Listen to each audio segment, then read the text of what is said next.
ডিএর দাবিতে কর্মবিরতি রাজ্য সরকারি কর্মীদের। সোমবার 24 ঘন্টা কর্মবিরতির ডাক দিয়েছে সংগ্রামী যৌথ মঞ্চ। এই বিক্ষোভ কর্মসূচিকে রাজ্য কোঅর্ডিনেশন কমিটি সমর্থনের কথা ঘোষণা করেছে।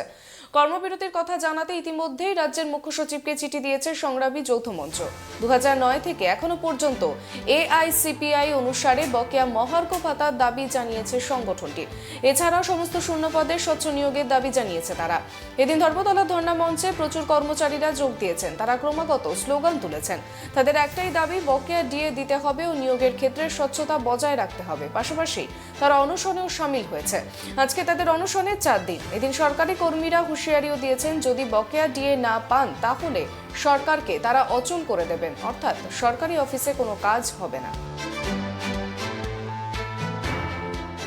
আজকে সারা পশ্চিমবঙ্গ জুড়ে পশ্চিমবঙ্গের সরকারি কর্মচারী, সরকার পোষিত যত স্কুল আছে, সমস্ত শিক্ষক শিক্ষিকা এবং কর্মচারীগণ স্বতঃস্ফূর্তভাবে এই সংগ্রামী যৌথ মঞ্চের ডাকে কর্মবিরতিতে সামিল হয়েছে। আমরা কেউ গণছুটি নিয়েছি, কেউ বিদ্যালয়ে সই করে কর্মবিরতিতে সামিল হয়েছি।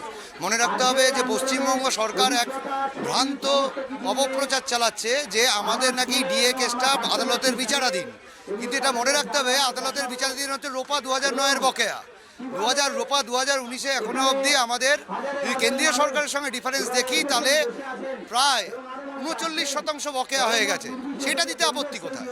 আজকে 2019 সালে রোপা চালু হওয়ার পর থেকে মাত্র 3% ডিএ দিয়েছে, যেখানে কেন্দ্রীয় সরকার অ্যাট প্রেজেন্ট তাদের দিয়ে পৌঁছে গেছে 42%। তাহলে এটা মাথায় রাখতে হবে যে কর্মচারীদের অধিকার ডিএ, এটা তাদের সাংবিধানিক অধিকার এবং সেটা আইন স্বীকৃত, কোর্ট স্বীকৃত। তাহলে সেখানে কোনো ব্যক্তি বা কোনো সরকার স্থির করতে পারে না যে এটি দয়ার দান বা এটি আমার ইচ্ছা হলে দেবো না। যতক্ষণ ডিএ না দেওয়া হবে আমরা সর্বোচ্চ লেভেলে আন্দোলন করব এবং প্রয়োজনে অল আউট স্ট্রাইকে যাব। আমরা আজকে 18 দিন ধরে অবস্থানে বসে আছি আর লাগাতার অনশন চলছে। বিগত 4 দিন থেকে আমরা 4 দিন থেকে অনশনে আছি এবং দাবি মূলত দুটো। এই রাজ্যের সরকারি কর্মচারীদের যে বকেয়া মহার্ঘ ভাতা, সেই বকেয়া মহার্ঘ ভাতা প্রদান করতে হবে এবং সরকারি যে শূন্য পদ, সেই শূন্য পদে স্বচ্ছভাবে স্থায়ী নিয়োগ করতে হবে।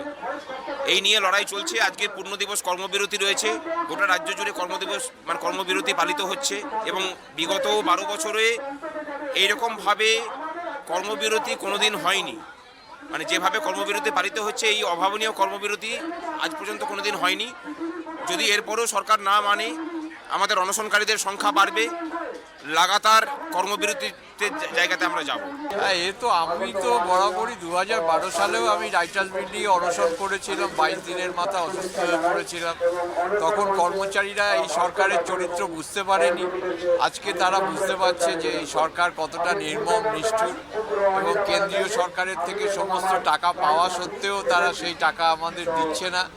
এবং রাজ্যে মুখ্যমন্ত্রী এখনো মুখ খোলেননি, কিন্তু তার বদলে একজন মূর্খ মন্ত্রী তিনি বলছেন যে এটা নাকি কোর্টের আদেশ না মানা মানে নাকি দেশে থাকার অধিকার নেই। তো তারাই তো কোর্টের আদেশ মানেনি। 6 বার কোর্টে হেরেছে, কোর্ট আদেশ দিয়েছে, ডিএ দিতে বলেছে, এটা আমাদের ফান্ডামেন্টাল রাইট, তা সত্ত্বেও মানেনি। তা উনি আছেন কি করে দেশে, সেটাই তো বুঝতে পারছি।